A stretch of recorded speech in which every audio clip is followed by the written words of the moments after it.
तो देखो आज हम लोग पढ़ने वाले हैं ट्रांसपोर्टेशन इन क्या प्लांट। हम लोग पिछले क्लास में पढ़ लिए थे ट्रांसपोर्टेशन इन ह्यूमन बीइंग, तो आज समझेंगे ट्रांसपोर्टेशन इन प्लांट को। ठीक है, तो सबसे पहली बात तो ये समझना है क्या कि energy needs differ between body design, मतलब हर ऑर्गेनिज्म जो है ना, जब जैसे जैसे उसका बॉडी डिजाइन चेंज होता है वैसे वैसे एनर्जी नीड्स भी चेंज होता है। किसी को ज़्यादा एनर्जी चाहिए होता है, किसी को कम एनर्जी चाहिए होता है। अब देखो, अब जो ट्रीज होते हैं है ना, वो चलते उलते तो है ना, एक ही जगह खड़ा होते हैं है ना, क्योंकि ट्रीज मूव नहीं करते हैं। इस वजह से क्या होता है, उसको लो एनर्जी नीड्स होते हैं ना, क्या होता है, उसको कम एनर्जी का ज़रूरत होता है। ठीक है, and can use relatively slow transportation system, तो स्लो ट्रांसपोर्टेशन सिस्टम का भी वो इस्तेमाल कर सकते हैं, उसमें उसका कोई दिक्कत नहीं होगा। ठीक है, तो अब देखो ये जो ट्रांसपोर्टेशन होता है ना प्लांट्स में, बेसिकली दो पार्ट्स मिलके करते हैं। एक तो होता है जाइलम, एक होता है फ्लोएम। ठीक है, जैसे हमारे अंदर कैसे होता है, ब्लड वेसल्स होते हैं, उसके अंदर ब्लड फ्लो करता है ना, तो उसी तरह एक समझ लो कि ये प्लांट का ब्लड वेसल्स है एक तरह से।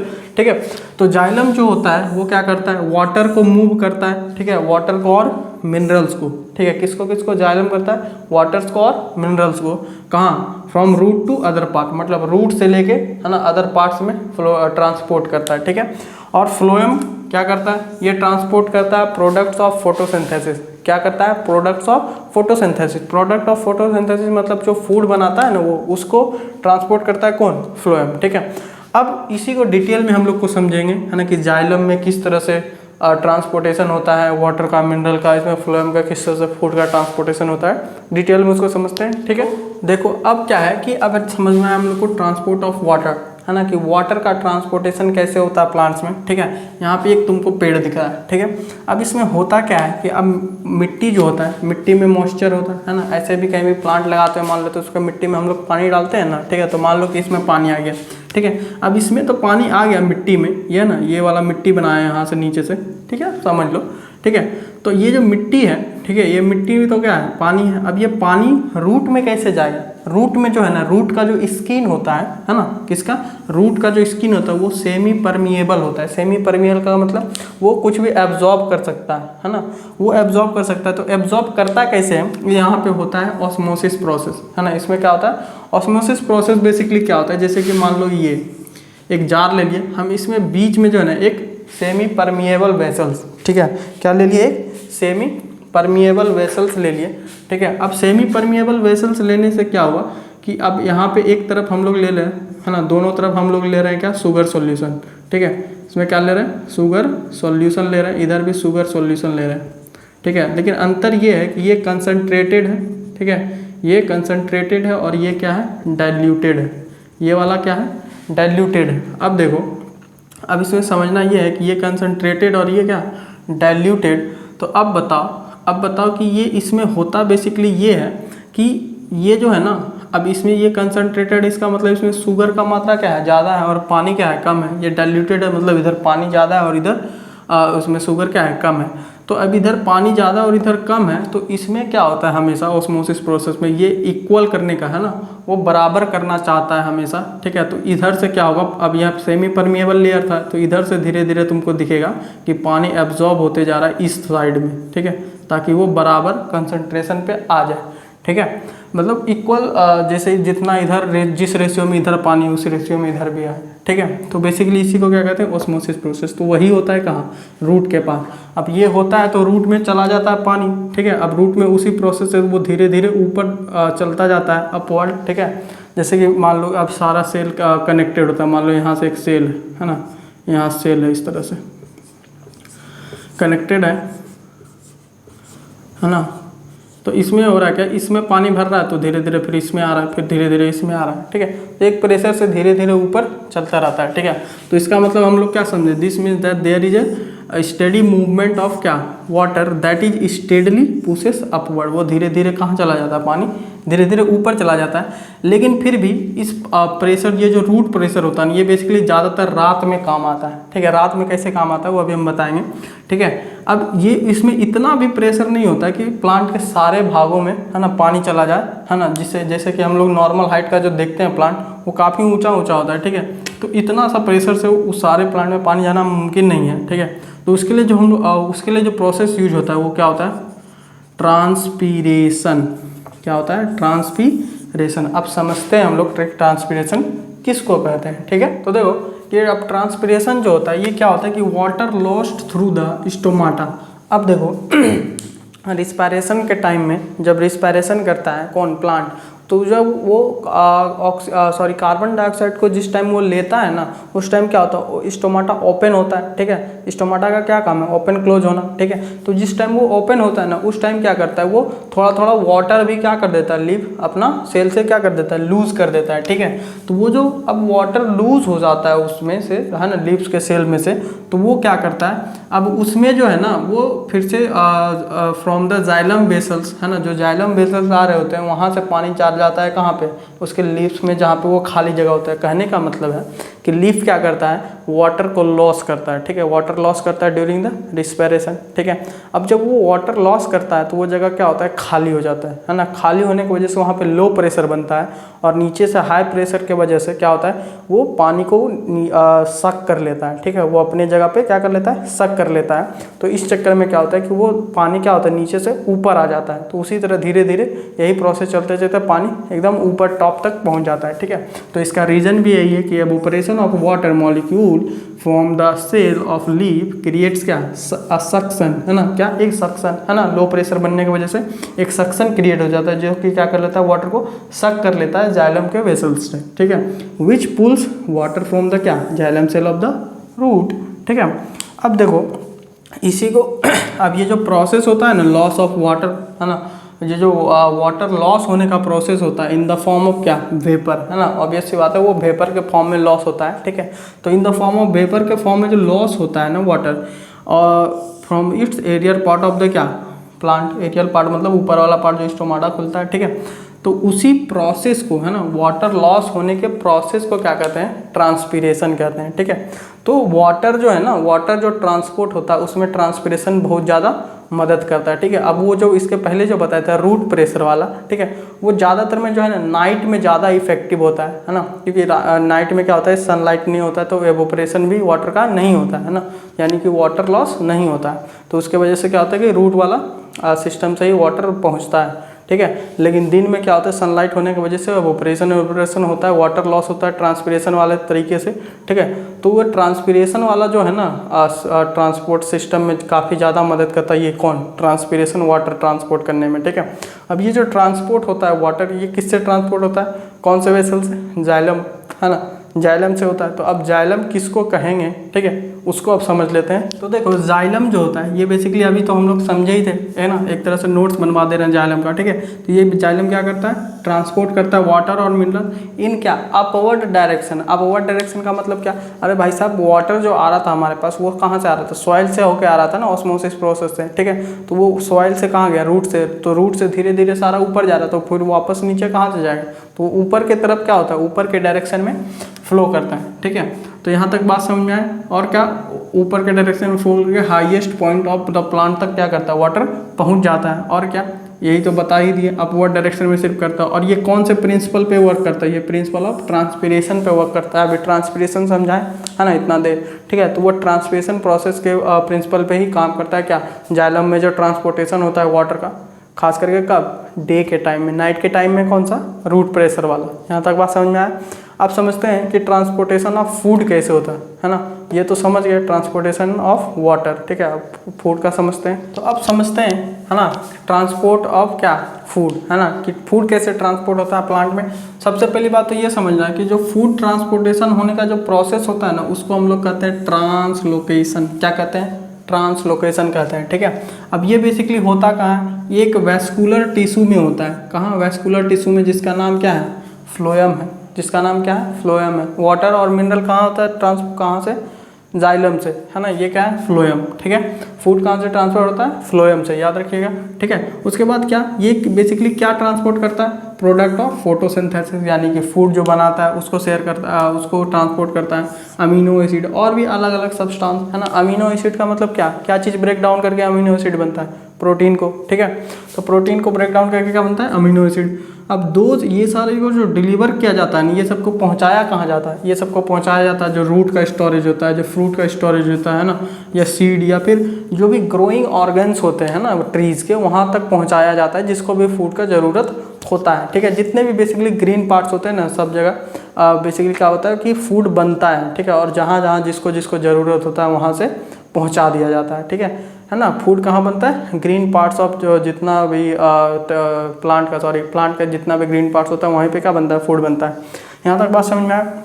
अब जो एक सेब है ना, सेब एक बेसिकली ट्यूब होता है जो कि फ्लोएम के अंदर ही होता है। ठीक है, फ्लोएम के अंदर ही होता है, उसी का एक कंपोनेंट होता है। बेसिकली ये बेसिकली क्या करता है कि फूड को अपवर्ड या डाउनवर्ड डायरेक्शन जाने में क्या करता है, मदद करता है ना, फ्लोएम में। ठीक है, तो बेसिकली ये इसका यही काम है। ठीक है, तो यहाँ तक बात समझ में आया। अब इसको थोड़ा सा समराइज करके समझते हैं। तो देखो, अब फ्लोएम में बेसिकली क्या है कि फ्लोएम अभी हम लोग समझे कि क्या करता है, फूड को ट्रांसपोर्ट करता है लीफ से अदर पार्ट ऑफ प्लांट में। ठीक है, उसके बाद क्या, it can transport upward as well as downward. देखो जाइलम में क्या था, सिर्फ क्या कर रहा था, अपवर्ड कर रहा था, है ना, अपवर्ड ट्रांसपोर्ट कर रहा था। लेकिन अब फ्लोएम में क्या है कि ग्रीन पार्ट तो कहीं भी हो सकता है ना, प्लांट के किसी भी हिस्से पे हो सकता है, तो ऊपर नीचे ज़रूरत जहाँ भी हो, जिस तरह से हो।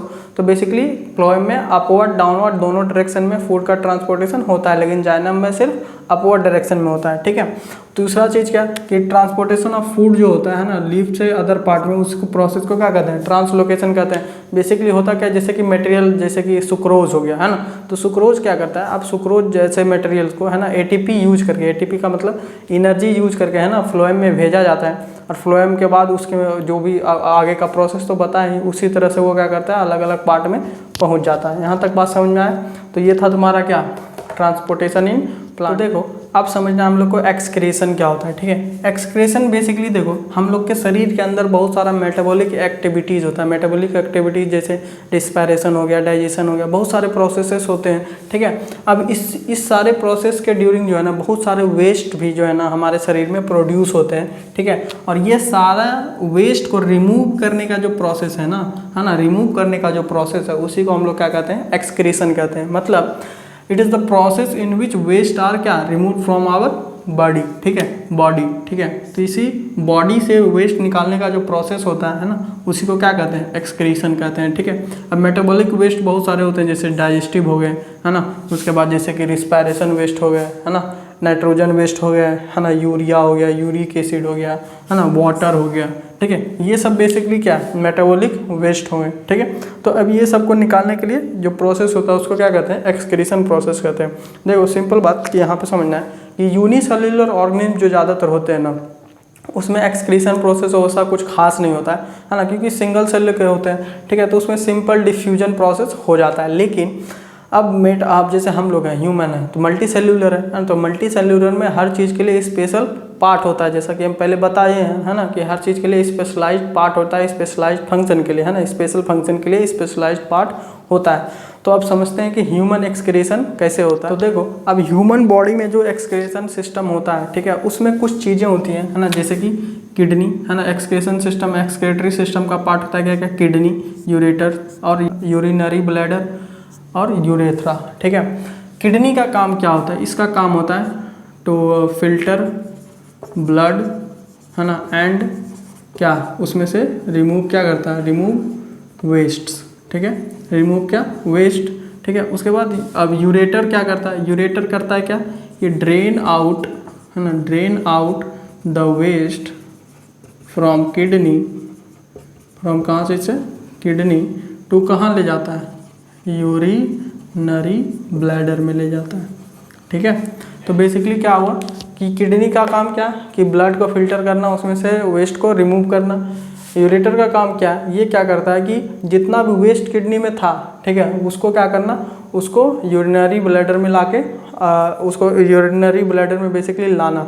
अब बेसिकली यूरिनरी ब्लैडर क्या होता है भाई साहब, ये क्या करता है, इट स्टोर क्या, यूरिन, है ना, यूरिन के फॉर्म में ही बेसिकली इसका ब्लड का सारा वेस्ट को लेके आता है इसमें।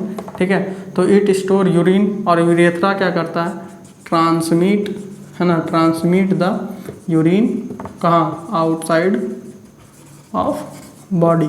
यूरेथ्रा हमारे बॉडी से यूरिन को क्या करता है, बाहर निकाल देता है।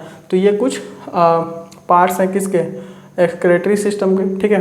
अब इसमें तो कुछ नहीं है, इसमें बेसिकली काम क्या है, ड्रेन आउट करना, इसका यूरिनरी ब्लैडर स्टोर करना, इसका यूरेथ्रा आउटसाइड करना, ठीक है। लेकिन किडनी थोड़ा कॉम्प्लेक्स है, तो किडनी को समझते हैं थोड़ा डिटेल में। तो जैसा कि इस पिक्चर में तुम लोग को दिख रहा होगा कि एक बीन्स लाइक है ना स्ट्रक्चर है ना, बीन शेप का स्ट्रक्चर, उसी को क्या कह रहे हैं हम लोग, किडनी कह रहे हैं, ठीक है। अब किडनी से जो है ना यूरिनरी ब्लैडर का क्या होता है, ठीक है, सॉरी यूरेटर का क्या होता है, यूरेटर कनेक्टेड होता है, उससे क्या होता है यूरिनरी ब्लैडर कनेक्टेड होता है, उससे यूरेथ्रा कनेक्टेड होता है, और वहाँ से फिर यूरिन क्या होता है, यानी कि वेस्ट मटेरियल हमारा बॉडी से बाहर हो जाता है, ठीक है, जैसा कि इस पिक्चर में दिख रहा होगा, ठीक है। अब किडनी के अंदर अगर हम लोग झांके, ठीक है, अब किडनी के अंदर क्या होता है ऐसा जो कि वो फिल्टर कर देता है, ठीक है, तो मतलब कुछ तो फिल्टर करने वाला होगा ना, तो उसमें होता है नेफ्रॉन, उसको क्या कहते हैं, जो फिल्टर करता है उसको क्या कहते हैं, उसको कहते हैं नेफ्रॉन। और एक किडनी के अंदर है ना, हम लोग के पास कितना किडनी, 2, ठीक है, तो एक किडनी के अंदर कितना 10 लाख है ना, अप्रॉक्स 10 लाख ना, अप्रॉक्स बता रहा है, इससे भी ज़्यादा होता है, ठीक है, इस एक किडनी में 10 लाख से भी ज़्यादा नेफ्रॉन्स होते हैं, ठीक है। अब सोचो हर एक नेफ्रॉन्स का काम क्या होता है, फिल्टर करना, ब्लड को फिल्टर करना, ठीक है। और वो जो नेफ्रॉन होता है वो basically it consist of tube से बना होता है वो, ठीक है, जो कि कनेक्टेड होता है एक डक्ट और कप शेप्ड स्ट्रक्चर से, जिसको कि हम लोग क्या कहते हैं, बोमेंस कैप्सूल कहते हैं, क्या कहते हैं, बोमेंस कैप्सूल कहते हैं, ठीक है। तो अब नेफ्रॉन को मेन तो अब इसमें समझ गए कि किडनी में मेन कौन, नेफ्रॉन, काम तो सारा उसी का। तो एक बार नेफ्रॉन को पिक्चर के साथ समझते हैं कि कैसे वो काम करता है।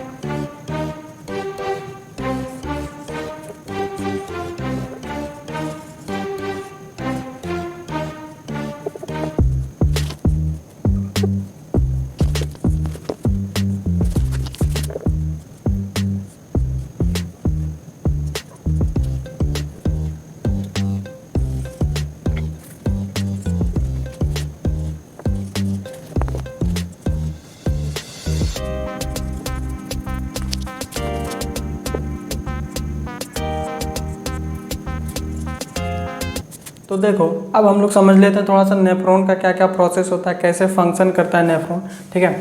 फिगर भाई साहब इसी से काम चला लो, ठीक है, बाद में हम भले लगा देंगे यहाँ पे फिगर, ठीक है। लेकिन अभी समझने के लिए देखो, सबसे पहले हम लोग पढ़े थे इसमें क्या, बोमेंस कैप्सूल। बोमेंस कैप्सूल बेसिकली क्या होता है, यही काम करता है यहाँ पे, ये जो दिख रहा हो ना, है ना, ग्लोमेरुलस जो दिख रहा है तुम लोग को, यही क्या करता है, फिल्टर करता है ब्लड को, और यूरिन को क्या करता है, कलेक्ट करता है। अब लेकिन उतना सही होता नहीं, ठीक है। अब यहाँ से यूरिन कलेक्ट होने के बाद क्या होता है कि ये उधर चला आता है, ठीक है, यूरिन जो है ना, ये तो यहाँ पे जो भी हुआ फिल्टर हो गया, फिल्टर, ठीक है। और उसके बाद ये वेस्ट जो होता है इसी ओर चला आता है, ठीक है, वो इस तरफ से नीचे चला आता है, ये जो डक्ट दिख रहा है ना तुम लोगों को, ठीक है। और यहाँ पे आके ये जो लूप दिख रहा है ना, ये जो लूप दिख रहा है, ये पूरे लूप में क्या होता है, इस वेस्ट से मान लो कि यहाँ पे ब्लड को फिल्टर किया गया, लेकिन मान लो कि पूरा फिल्टर नहीं हो पाया, उसमें बहुत सारी चीज़ें जैसे अमीनो एसिड हो गया, वाटर हो गया, तो वो सब इसके साथ चला आ रहा है, ठीक है। तो ये पूरा लूप में है ना, इस लूप को क्या कहते हैं, हेलेंस लूप कहते हैं, है ना, साइंटिस्ट का नाम है, गूगल कर लेना, ठीक है। इसको क्या कहते हैं, हेलेंस लूप, है ना। तो ये हेलेंस लूप में तुम लोग देख रहे होगे, है ना, इसमें कि बहुत सारे कैपिलरीज हैं, है ना, बहुत सारे आर्टरीज और वेन भी हैं, ठीक है। तो ये जो कैपिलरीज हैं, ठीक है, ये क्या करता है, एब्जॉर्ब करता है उसी चीज़ों को, किस चीज़ों को, जो वेस्ट मटेरियल के साथ काम का चीज़ आ गया था ना, वेस्ट मटेरियल के साथ जो भी काम की चीज़ें आ गई थी, उस सारे को ये लोग क्या करता है, ये कैपिलरीज एब्जॉर्ब करता है, ठीक है, और फिर अपने आप लेके चला जाता है अपने साथ, ठीक है। तो उसके बाद वो पहुंचता कहाँ, इस तरीके से, है ना, फिर इधर घूमता है और यहाँ से पहुंचता है फिर इसमें, और यहाँ के बाद ये डक्ट में पहुंचता है। ये डक्ट क्या बेसिकली कलेक्टिंग डक्ट है, इसमें सारा वेस्ट मटेरियल क्या हो रहा है, कलेक्ट हो रहा है धीरे धीरे। और ये जो डक्ट है ये कनेक्टेड होता है यूरेटर से, किससे कनेक्टेड होता है, यूरेटर से कनेक्टेड होता है। तो ये जो यूरिन हो गया ना, वेस्ट मटेरियल जो हुआ उसको क्या कह रहे हैं हम लोग, यूरिन कह रहे हैं, ठीक है। तो जो यूरिन होता है उसके बाद ये कहाँ पे एंटर करता है, ये एंटर करता है यूरेटर में, है ना। और यूरेटर में जो होता है through the duct collected in क्या है, यूरिनरी ब्लैडर, और यूरेटर से भी जो डक्ट कनेक्टेड होता है यूरिनरी ब्लैडर में, वहाँ जाके यूरिन जमा हो जाता है, और फिर यूरेथ्रा के थ्रू हमारे बॉडी से यूरिन क्या हो जाता है, बाहर हो जाता है। यहाँ तक बात समझ में आया, आई होप कि ये इसका प्रोसेस समझ में आया होगा। एक बार एनिमेशन में देख लो इसका प्रोसेस। तो देखो अब बचा हम लोगों का क्या, एक्सक्रेशन इन प्लांट। देखो एक्सक्रेशन इन प्लांट में हम बहुत सारी चीज़ें पहले डिस्कस कर चुके थे, जैसे रिस्पायरेशन में ही हम लोग डिस्कस कर चुके थे क्या कि जैसे ऑक्सीजन है ना, फोटोसिंथेसिस के प्रोसेस में ऑक्सीजन भी बनता है, तो वो भी क्या हो गया प्लांट के लिए वेस्ट मटेरियल, तो उसको डिफ्यूजन वाले प्रोसेस से उसको क्या कर देता है, बाहर कर देता है, तो वही एक तरह से क्या हुआ, उसका एक्सक्रेशन सिस्टम हुआ। और भी बहुत सारी चीज़ें होती हैं, जैसे कि बहुत सारी चीज़ों का जब काम नहीं होता, जैसे पत्ता सूख के गिर रहा होता है, ठीक है, तो उसका बेसिकली क्या होता है, वो बेसिकली प्लांट के लिए वेस्ट मटेरियल होता है, तो उसको वो गिरा देता है, नीचे गिरा देता है, ठीक है। तो यही सारी चीज़ें, और बाद बाकी एक्सक्रेशन ऑफ प्लांट में कुछ खास है नहीं, ठीक है, थोड़ा बहुत पढ़ लेना हो जाएगा, ठीक है। तो यहाँ पे हमारा चैप्टर होता है फाइनली ख़त्म, ठीक है। तो लाइव प्रोसेस ख़त्म हो चुका है। आई होप कि ये चैप्टर अच्छे से समझ में आया होगा। अगर समझ में आया, अच्छा लगा, ठीक है, तो लाइक करो, सब्सक्राइब करो। मैंने इस चैप्टर का पूरा प्लेलिस्ट बना के रखा है, ठीक है, ताकि खोजने में तुम लोग को ढूंढने में दिक्कत ना हो, है ना। तो अगर पहले वाला भी नहीं देखा तो पहले भी जाके देखो, ठीक है। अब मिलते हैं अगले वीडियो में, ठीक है। तो तब तक के लिए धन्यवाद।